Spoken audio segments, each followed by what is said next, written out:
आनंदे बोलो हरि भज वृंदावन मने आनंदे बोलो আপনারা কি জানেন যে আমরা যখন বর্ষাকালে রাধারানীর কাছে যাই তখন সকলকে হাতে তালি দিতে হয় আর ভগবানকে স্মাইলিং ফেস হাসি মুখ দেখাতে হয় রাধারানীকে।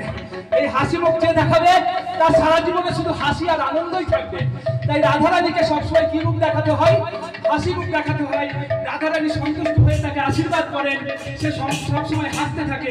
তো সেই জন্য সকলে এই মুহূর্তে হাসি মুখে আনন্দের সাথে আসুন বলুন মনের আনন্দে বলো হরি বলো হরি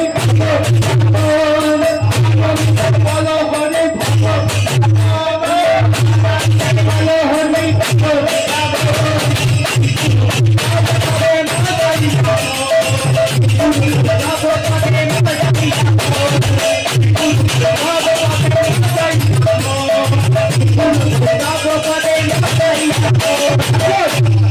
এখন সকলকে পরিণাম করতে হবে, সকলকে কৃষ্ণ নামে বাঁচোয়া হতে হবে।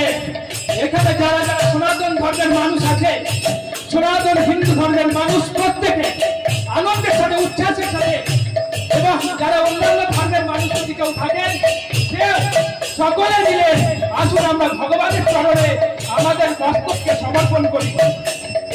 হরে কৃষ্ণ কৃষ্ণ